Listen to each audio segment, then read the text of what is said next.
کھلتے ہوئے گلاب اچھے لگتے ہیں، شہزادیوں کے چہرے پر حجاب اچھے لگتے ہیں۔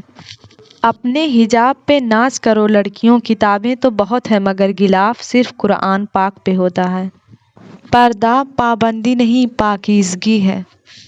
اسلام کی شہزادیاں پردے میں اچھی لگتی ہیں، بے پردہ نہیں۔ عورت پر پردہ ایسے جچتا ہے جیسے قرآن پاک پہ غلاف۔ عورت کا خوبصورت ہونا ایک عام بات ہے مگر اپنی خوبصورتی کو خدا کے خوف سے چھپا لینا یہ ایک خاص بات ہے۔ اے میرے نفس، اللہ سے ڈر، بے شک تو نے مر جانا ہے۔ جب پردے کا حکم آیا تو کائنات کی سب سے بہترین عورتوں نے کائنات کے سب سے بہترین مردوں سے پردہ کیا۔ حسن حیا کے پردوں میں چھپا ہے، لوگ اسے بکھرے بالوں میں تلاش کرتے ہیں۔ دنیا کے سارے مرد اگر اندھے بھی ہو جائیں تب بھی عورت پہ پردہ فرض ہے کیونکہ حکم خداوندی ہے۔ اپنی بچیوں کو بچپن ہی میں مکمل لباس اور باپردہ ہونے کا عادی بنائیں تاکہ بڑی ہو کر بے پردہ بہانے باز عورتوں کی طرح گرمی لگنے یا دم گھٹنے کا ان کو مسئلہ نہ بنے۔ حسن کے ہوتے ہوں گے چرچے ہزار لیکن مثالیں ہمیشہ حیا کی ہی دی جاتی ہیں۔ ضروری نہیں کہ صرف گہنے ہی چمکیں، حیا کی چادر بھی عورت کو چار چاند لگا دیتی ہے۔ ہمیں ڈھانپ کے وہی رکھنا چاہتا ہے جس کے لیے ہم قیمتی ہوتے ہیں، چاہے وہ ہمارا رب ہو یا پھر کوئی انسان۔ ہاں، مجھے محبت ہے پردے سے، میں اپنی جوتی کی نوک پر رکھتی ہوں دنیا کے یہ ننگے فیشن۔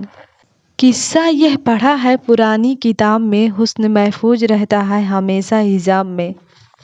وہ حجاب ہی کیا جو عید اور شادیوں میں اتر جائے۔ ہے تیز ہوائیں نئی تہذیب کی لیکن میں سر سے دوپٹے کو اترنے نہیں دوں گی انشاءاللہ۔ اگر غیر محرم مخلص ہوتا تو میرا اللہ کبھی اس سے پردہ کرنے کا حکم نہ دیتا۔ پردہ اگر چھوٹی سی بات ہوتی تو اللہ اتنی بڑی کتاب میں اس کا ذکر نہ کرتا۔ حسن والوں کے ہوتے ہوں گے چرچے بہت لیکن مثالیں حیا والوں کی دی جاتی ہیں۔ عورت جب پردہ کرتی ہے تو وہ حقیقتاً $170 بلین کی فیشن انڈسٹری پر لعنت بھیجتی ہے۔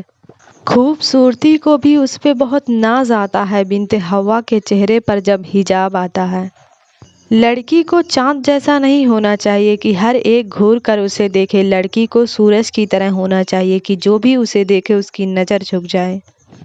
حیا اور شرم ان کا پردہ، ان کی زینت ہے، دوپٹے کے بنا لڑکیاں اچھی نہیں لگتی۔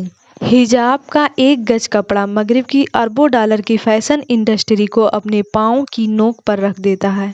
جب آیات حجاب نازل ہوئی تو کائنات کی سب سے پاکیزہ خواتین نے سب سے پاکیزہ مردوں سے پردہ کیا۔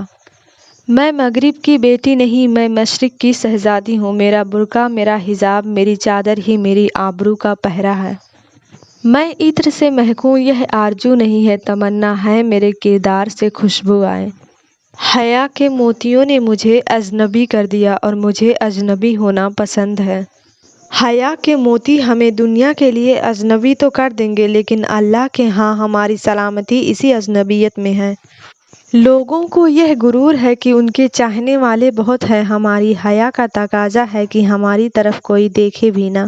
دنیا کے لباسوں میں سب سے خوبصورت لباس حیا کا ہے۔ عورت کو جو حدیں قید لگتی ہیں دراصل وہی اس کی محافظ ہیں۔ اس عورت سے زیادہ خوبصورت کوئی عورت نہیں جو اللہ کی رضا کے لیے پردہ کرتی ہے۔ ہوتا ہوگا کھلی زلفوں کا ذکر غزلوں میں، ہماری حیا کا ذکر تو قرآن میں ہے۔